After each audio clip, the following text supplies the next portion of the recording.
At First Choice Bank, we know you can't always make it before the bank closes. With our integrated teller, you can talk to a live person as late as 7 p.m. on weekdays and noon on Saturdays. It's not just an ATM, it's an ITM. First Choice Bank, your choice for banking.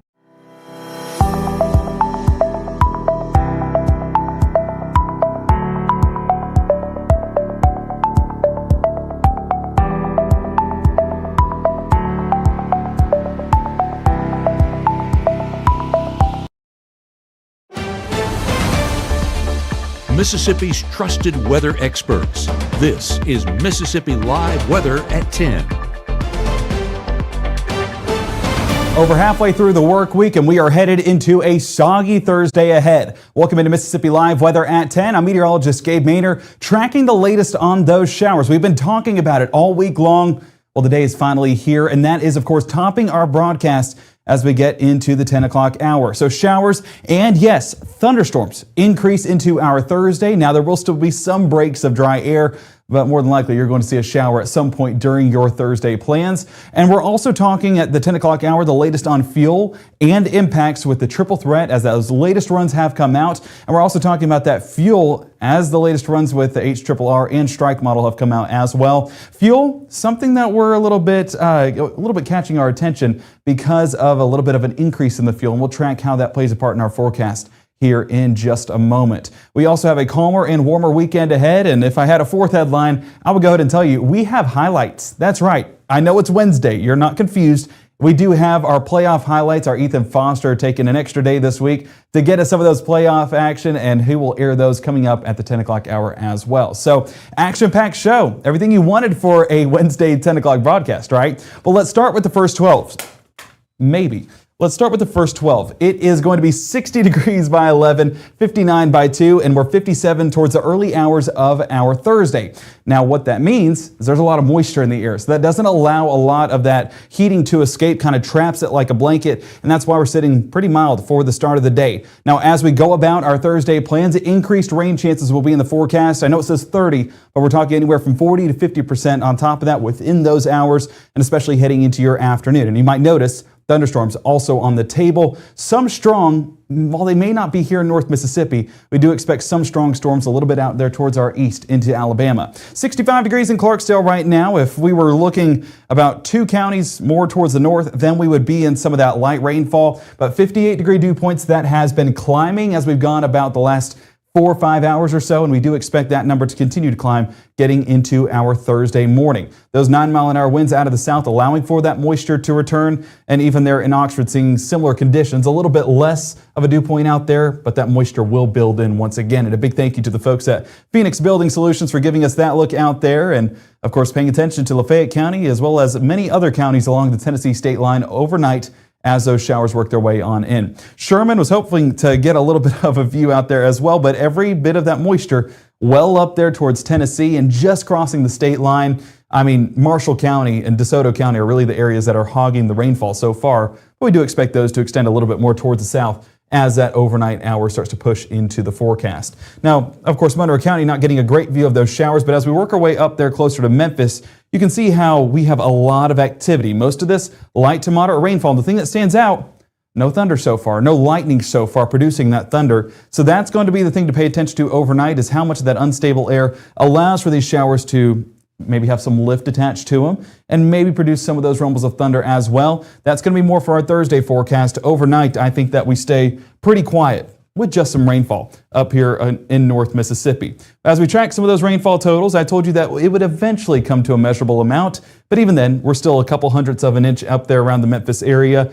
But that light rainfall will work its way south before heavier rainfall moves in on our Thursday.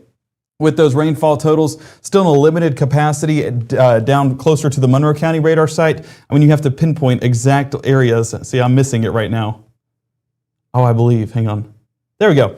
There's your 100th of an inch. So not exactly measurable, but it is still some in the forecast. But trust me, those amounts will increase here in the next 24 hours or so. We're talking a quarter of an inch all the way up to 3/4 of an inch down closer to the Golden Triangle and really pushing south closer to the Meridian area. So that's going to be the area we're watching. This is also the area I would say we're paying the most attention to for potential strong storms. May not reach all the way to the severe criteria, but some of those model outputs are increasing at least the potential for a strong thunderstorm if those ingredients are to interact in the right way and maybe produce one of those stronger storms. This front is the driver of our forecast. And as you can see, has not moved that much over the past 24 hours? I mean, we were talking about it last night, and I think it's gone maybe half a state since then. So not exactly a fast mover, but we are paying attention to this low pressure center up there towards Kansas. This is going to be that trough that's inching closer to North Mississippi, and that will drive this front further south, giving us the increased rain chances across the rest of the area. Now, what we see right now, severe weather threats for our Thursday. I don't even want to say severe threats right here. I just want to say impactful.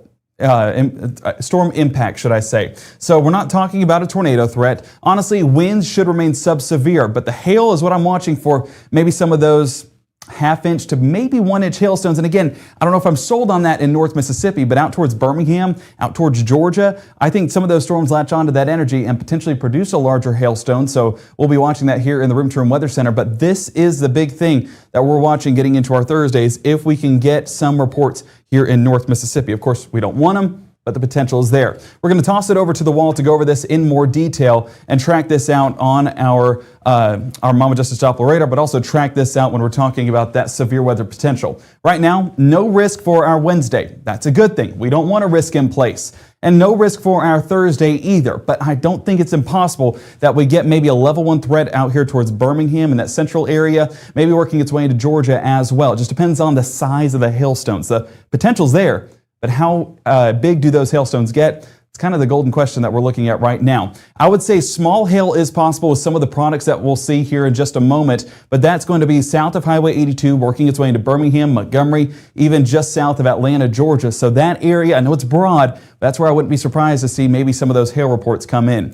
Another big driver in the forecast is that front that's up towards our north, but then we get dew points lifting up towards the north as well. And so as I put this on a cycle here in just a moment, we're basically seeing some of this moisture surge back into the area. So let's put this on let's do a 6-hour loop. And you can see how those blues were much further off there towards the south, now starting to lift a little bit more towards the north into northern Louisiana and also getting closer to that southwest Mississippi area. Now, this isn't exactly building back to produce a significant severe weather threat, but will there be enough moisture towards our southernmost counties to maybe produce a strong storm? Not impossible. It just matters of how quickly those dew points move back in. And models not doing a phenomenal job. They're actually underdoing dew points right now, so it's something to pay attention to is how models are going ahead and putting those outputs out, but what the actual facts are when we're talking about the current data. So that stationary front, continue to watch that aligned with those dew points and how that continues to build overnight. Rain chances going to be isolated overnight, not exactly widespread, but by our Thursday, that's where we start to see increased chances of showers and yes, some thunderstorms. Futurecast highlighting exactly that with our stationary front off there towards the Tennessee state line.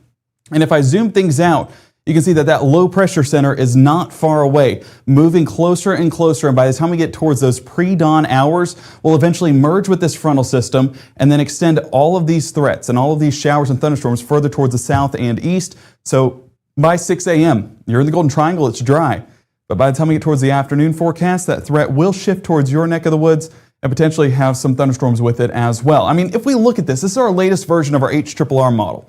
I'm going to zoom it in there towards the Tennessee state line. And again, you're getting a look at some increased rainfall magnitude. I mean, it's not going to be overly high, but what I'm worried about, or not worried, but paying attention to, is if these were to get a little bit more lift as that frontal boundary pushes on in and these dew points increase ever so slightly, what is the amount of energy in the area allowing for these storms to maybe get some lift attached to it and maybe produce some of those small hailstones as well. So paying attention to that early Thursday morning because we will have a little bit of that unstable air mass here in North Mississippi and we will have that warm air as well. If we look at low temperatures Thursday, some areas not even getting beneath the 60s. So that can tell you how moist this environment is. 56 in Bruce, Water Valley, 57 Tupelo, Amory, and 58 there towards Columbus. So school bus forecast, like I mentioned, just a few areas dealing with those showers, primarily north of Highway 6. So pack that rain gear if you're headed to the bus stop. But as we wrap up the day, those showers do extend more into North Mississippi, and honestly, could have taken that percentage up a little bit to accommodate for those increased rain chances by the afternoon. All right, Futurecast will highlight a big difference from what we saw at 6 o'clock. One of the big things that catch your eye almost immediately is all of the reds and oranges that are showing up. If we look at our legend there at the top left of our screen, that shows you the rainfall output, the magnitude of that rainfall, and some brief heavy downpours are expected. But again, will these cloud tops get a little bit more of that lift and maybe produce some small hailstones? I don't think that's impossible, especially once we get into the afternoon and we get some of that energy building into the area. So that's what this red is right here. It's Cape. Cape is that available energy for these storms to latch onto and potentially grow and potentially produce some impactful storms as well. So by the time we get into that mid to late morning, again, not producing much, but with that amount of energy in place, it won't take much for one of these cells to kind of latch onto it and produce some of those elevated storm tops. So that's going to be by your 3 o'clock hour. And again, it's going to be underneath this front. I apologize for that. You're getting some of that visual right there where those reds and oranges are showing up. Potentially getting some of those elevated storm tops as well. Moving more into Birmingham, and then this is where I would expect,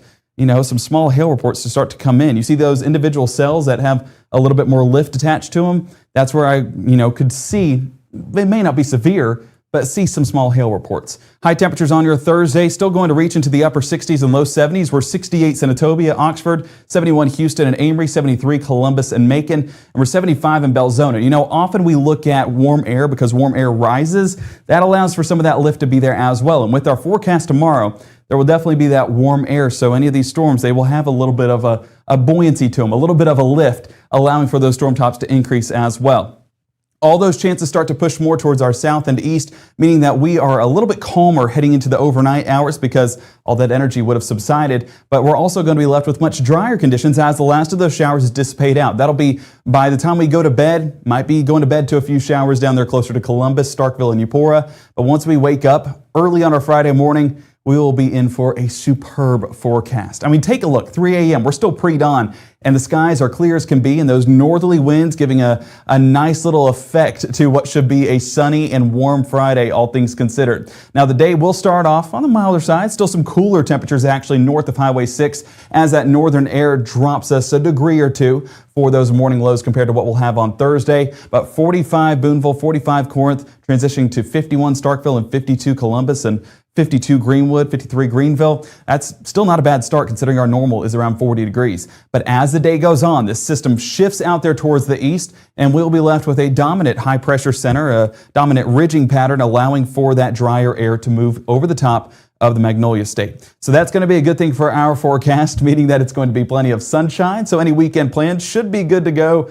And not only should they be good to go, they should have a fantastic forecast attached to it. That will stick around into the lunch hours and those afternoon hours as well. And there's your high pressure center inching closer and closer into North Mississippi, bringing those northerly winds as well, allowing for those drier dew points to enter the area as well. So Friday, looking amazing. We just have to get through a Thursday before we can enjoy those Friday forecast. High temperatures on your Friday, still going to be on the warmer side, despite that front moving on through. We're 71 Houston, Bruce, Grenada, and Eupora, 69 Oxford, Senatobia, and 68 towards Clarksdale. All right, so this is a look at our triple threat model. And again, this is one that we're watching because it covers all three of our threats: wind, hail, and even some of those rotating storms, which we don't expect rotating storms in regards to tornadoes, but some of those rotating storms actually show a little bit of lift, allowing for potential for that small hail. So as we get more into our morning forecast, again, Thursday morning going to be just a few showers and a few rumbles of thunder. But as we get more into the afternoon, some of that instability does move into North Mississippi. We expect more of those thunderstorms to start to develop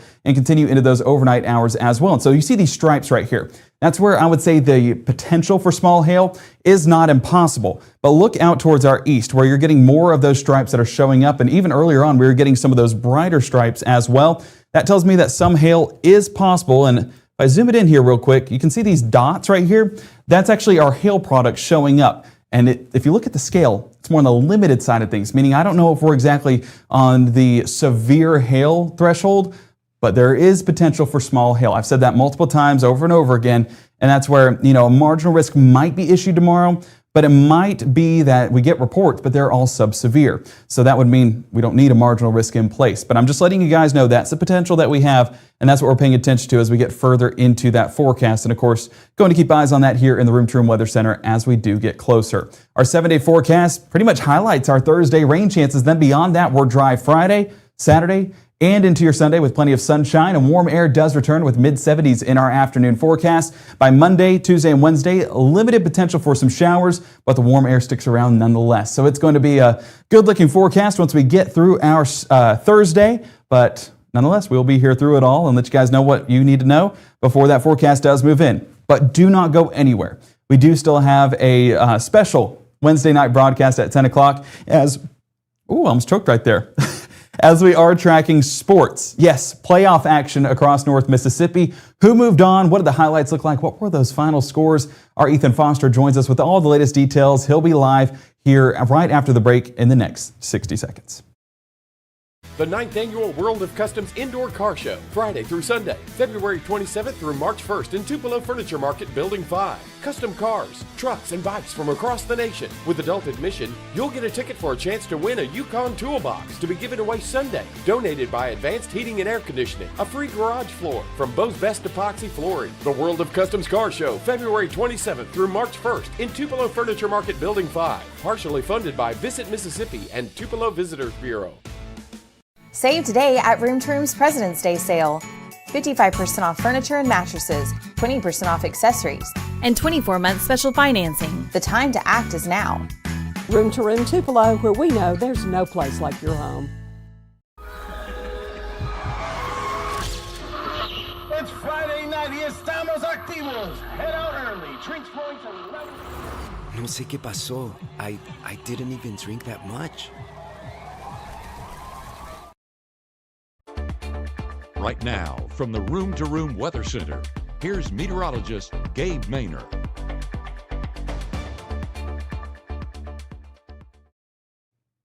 Well, we are excited for our Friday night game of the week, but of course, Friday night, that's usually when our game of the week happens. And we're in for a great forecast, like I mentioned just a moment ago, because of that high pressure center moving in. We're 56 first hit, 53 by halftime, and 51 by that final buzzer.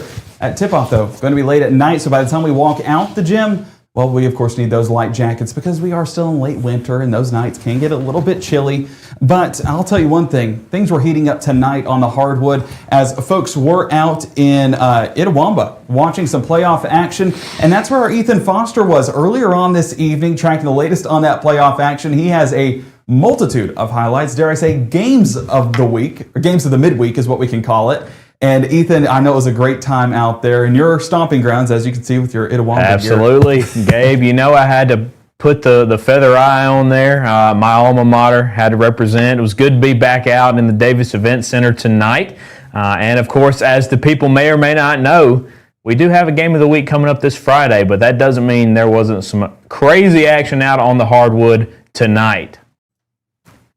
So, with that being said, we had not one, not two, not three games tonight, Gabe, but 4 games from 4 o'clock this afternoon to about, let's say, it started at 8:30, the last game did, and yes, I've got highlights from all of them. So if you're watching at home, buckle up your seatbelt. We've got 4 massive games to get through, all in one massive supercut highlight for you tonight.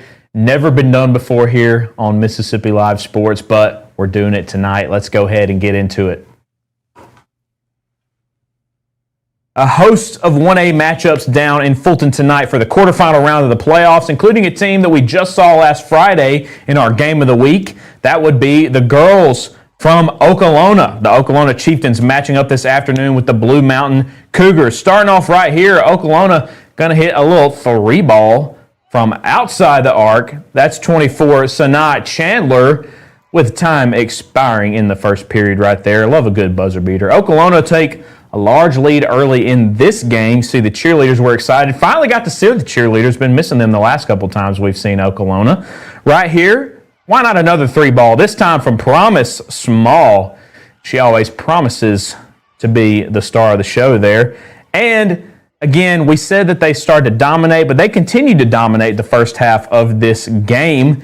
And right here, Promise Small got the ball at the top of the key. She's thinking three. Nope. She's going to take it down for a layup there. It's good, making her name known. Again, promising to be the star of the show tonight. And, you know, at the end of the day, there's close games, not so close games. But the final in this game, yes, the Oklahoma Chieftains steamrolled the Cougars, winning 58-42. And that means the Oklahoma Chieftains move on to play the winner of Sebastopol and Simmons next Monday at the Mississippi Coliseum in Jackson, the semifinal round. Congratulations to Oklahoma, my pick last week to be a winner and still a winner tonight. Second game right here, we've got the Battle of the Eagles' Nest tonight. Wheeler and West Union. Okay, big matchup for the boys. First highlight here, West Union. Jack Rutherford going to dribble down for a little mid-range jumper. Woo! Something so nice about a nice mid-range shot. Just can't explain it. West Union started this game in command of the Wheeler Eagles. They continued that domination in the first half. Right here, you're going to see Mr. Jackson Herod. He's going to get open outside the 3 arc. That's good. Wheeler just couldn't find a way to keep up with West Union scoring in the first half thanks to 3-ball shots just like that. Now, they didn't go down too quietly. Right here, you're going to see Case Knoll dribbling down, number 14. He's going to shoot it from outside the arc. Shoo! That's how you do it, young man. He was playing pretty hard for Wheeler out there, but you can't stop an Eagle all by yourself. Right here, you're going to see actually my MVP for this game right here. Number 31, John Gray Morrison. This guy was all over the place. You see the and one. I'm calling it a dunk. You might not call it a dunk, but I'm calling it a dunk. Should have been a dunk. He got the and one. And with that, you see the Eagle there. That's right. It was one-sided in the first half. Wheeler made it a close game late, but by the end of the night, the West Union Eagles win it 64-49. They'll go on to play the winner of Leake County and LaFleur County in the Mississippi Coliseum next Monday at 6 o'clock. Congratulations to the Eagles that won tonight, West Union and the Wheeler Eagles for a great season. Moving on, Ingomar and Biggersville girls for our third game of the night. Great crowd on hand even as the night continued on. Very early in this game, you got Dalen Grisham, number 4, with the 3-ball. We saw lots of 3-balls tonight, Gabe. It was raining all over the court. Ingomar, very good all season. They finished the regular season as a top 20 team in the state. Head coach Trent Adair, happy with the way his team was playing early on. Right here, you're going to see Tierney Jones getting the ball outside. She said, "What about me?" Heat check, another 3-ball, just getting them to fall everywhere. Of course, the first half was just the first half of the story, as it usually is. But right here, you're going to see, you know what? 2 threes just wasn't enough. Issy Riddle, yeah, that's right. She said, "How about me?" Third one, boom. They were making it rain left and right and up and down. And after a full half of basketball, Ingomar led the game 33-18. But at the end of the game, despite a late comeback attempt, the Ingomar Falcons rolled on to a victory 55-48. They go on to play the winner of Richton and West Lincoln next Monday at 4:30 at the Mississippi Coliseum in Jackson. Congratulations to Ingomar and to Biggersville for a great season. And definitely last but not least, we had a monster matchup between 2 teams that have actually been featured in our Game of the Week this year, Ingomar and Calhoun City, both very strong teams. Starting out very strong right here, my guy Jalen Jackson, number 3 with the 3. Ooh, almost tried to roll out on him there. Early in this game, it was clear Calhoun City had the competitive edge. The first half reflected that. Jackson made a few threes back when they played Oklahoma for our Game of the Week earlier in the season. Right here, you're going to see Jalen Jackson with a little step-back jumper. Man, I don't know what's better, the mid-range floater or the step-back jumper. They're all so good. You might be able to tell this, but Jalen Jackson, he was my MVP for the night. But my MVP for the last time we saw the Ingomar Falcons boys is this guy right here, number 20, JoJo Petty, with the steal and the made basket there. Coast to coast, he had every right to be excited about that one. But unfortunately, JoJo couldn't stop the Wildcats all by himself because they had more than just Jalen Jackson. They had Javion Gates right here swishing it home for the Wildcats. That's right. It was more than just Jalen Jackson. Jalen Jackson and Javion Gates getting it in for the 3-ball. Dominant first half for Calhoun City. And this game actually just went final about 10 minutes ago. At the end of the night, the Calhoun City Wildcats hold on to win 59-47 over Ingomar and punch one of the last tickets of the night to the Mississippi Coliseum next week to play the winner of Piney Woods and Resurrection Catholic. To Calhoun City there. From moving on, what did we do? That was probably my fault. We're going to get it all right here. There we go. There we go. There's just so much going on. You've got 4 crazy matchups. The system can't handle it. But as I was saying, congratulations to Calhoun City for moving on, and well done to Ingomar for a great season and also for giving us some great moments in a game of the week against West Lowndes. I vividly remember that overtime game. Was a great game. And I got to say, congratulations to all these teams. There were a ton of great matchups tonight. I told one of the guys, I wish Calhoun City and Ingomar boys could both move on because they just produced great games. And tonight was no different than that. Fun early on, and I got to say, shout out to the fans because, Gabe, the crowd tonight was awesome. I've been to a lot of ICC basketball home games, and that crowd was probably 5 times bigger than I've ever seen a normal home game. So shout out to the high school fans. People are sleeping on high school basketball, Gabe, okay? You might think college, you might think the pros. Well, don't sleep on high school basketball. Shout out to all of the guys and girls, whether you went home tonight and played your last game or whether you're going to be in Jackson next week. We do say thank you for showcasing your talents for us and for being such hospitable people to us this season. And thank you to our sponsors at Langston and Lott for making this all possible. And of course, Gabe, I do have to say just one last time, you remember Calhoun City and Okolona, what I told you in their game of the week? Let it out. You know what happens when you mess with a Wildcat, Gabe? What's that?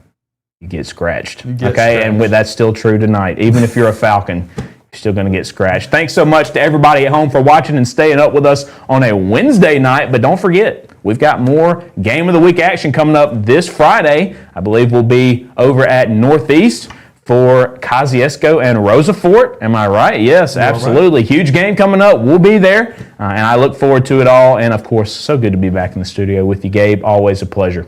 Hey, yes, Ethan, great job tonight, and appreciate you taking another day this week to get us some highlights, even if it was our game of the midweek. Game of the midweek. Games. It's hard to be a midweek team this week. Talk about college baseball news. We won't get into that, but geez. Hey, Bulldogs held their own, right? One of the few ranked teams in the top 15 to not be taken down. Arkansas State. One of my alma maters taking down Arkansas. I just want to say Mississippi teams have shown up and shown out. That's right. And baseball definitely one of the highlights this year. After a rough football season, a terrible basketball season, as I think State's losing by like 40. We're not going to talk about Mississippi State losing 100-75 to Alabama tonight. That's it got better then because it was 63-35 in the first half. So depends on who you ask. But shout out to the Rebels and the Bulldogs in the baseball field and the Diamond for staying undefeated through this point in the season. Southern Miss either. Yes. Southern Miss doing good. So yes, the Magnolia absolutely. State is repping. Hey, keep repping the Magnolia State. We'll always rep you guys out on the hardwood. Yes, sir. The Diamond coming up soon, and who knows what the rest of the year holds. But thanks again to everyone at home and our sponsors at Langston Lott. Can't wait to do it again soon, Gabe. Yes, sir. Hey, we'll see you in just a couple of days. Ethan, thank you so much. And speaking of the Diamond Dogs, let's go ahead and get into that forecast. Never too early to take an early look at that forecast. This will be over in Texas. That's why temperatures look a little bit warmer. We're 80 degrees Friday as the Dogs take on Arizona State. Saturday, they will take on Virginia Tech, and it's getting even warmer with 85 degrees. And then Sunday, the big matchup as Mississippi State takes on UCLA, the #1 team in the nation. Keep in mind the Bulldogs have an undefeated record so far. So that being put on the line this weekend with 3 tough matchups. Hopefully we come out of this undefeated, but it's going to be a tough battle in Arlington, so we'll definitely be paying attention to that as we go about the weekend. And the Rebels heading to Texas as well. This time they're over in Houston, so not too far away. 81 degrees on Friday as they take on Baylor. Ohio State on Saturday, and I forgot to look at the Sunday matchup. You can look for me real quick. I'm looking. All right, well, we'll hold it here for just a moment. But 81 degrees all 3 days, so again, a pretty good forecast. Even though you are traveling out there to Texas, I think it'll be worth your while. But if you are staying here in the Magnolia State, shaping up for a beautiful weekend forecast here as well. So excited about that. Excited to get some baseball going. Excited to head into the championship matchups in Jackson next week. Coastal Carolina, so the #6 team in the nation. You want to talk about a Sunday where everyone will be paying attention to the Diamond? I think that was what will happen here at Mississippi. So excited for that for sure. I do hope that everyone has a fantastic night. And a big thank you to Ethan for joining us tonight on Wednesday, doing a little bit of extra behind the scenes work. So really appreciate him and all the hard work that he's doing. And he will be back on Friday giving us not just our highlights, but also our fan section of the week, also our cheer section of the week, and letting us know who came out on top in that matchup. And if you have not already voted, we'll get that vote going here soon, and then you can go in there, share it, make sure your squad's going to win, and it's all up to you. It's not just on the hardwood when we're talking about our game of the week. We have 3 matchups. So if you lose the game, you could still win the overall matchup. Now, that doesn't mean anything for the playoffs, but it means a lot of pride here at Mississippi Live Weather, and that's arguably even more important. I'm just joking. We're cheering those teams on along the way, but nonetheless excited to continue this ride into the championship week. We hope that you guys have a fantastic night ahead of those thunderstorms on our Thursday. Our meteorologist Maggie McCauley will have the latest on that forecast coming up at 6:37 and 7:30. And I do want to say, if anything were to get a little bit on the stronger side, we'll be watching this behind the scenes all day long. And if we feel like there's anything we need to cut in for, we will cut in. We will have eyes on it all day long and be monitoring that for you guys to keep you safe and keep you guys informed. But we do expect that severe weather threat's going to be further towards our east, if any, and that anything we do get here could be sub-severe, but that doesn't mean it's not impactful. And of course, we're monitoring that. So don't worry, we'll have eyes for you. Don't panic. We'll be here every step of the way. We're all family here in North Mississippi, and we want to see family come through it together all in one piece. So that next broadcast, like I mentioned, at 6:37 and 7:30, the Mississippi Live Weather family, Maggie and Maya, going to be joining us bright and early with the latest on that forecast and tracking the rain chances that are there during the morning, but also what to expect later on in the afternoon. And that's where I'll be back at 5, 6, and 10 to track the latest on those rain chances and thunderstorms and what to expect for the rest of your Thursday and into the weekend ahead. We cannot wait to see you guys there. We hope you have a fantastic night. Stay safe, stay dry, and of course, stay updated here at Mississippi Live Weather.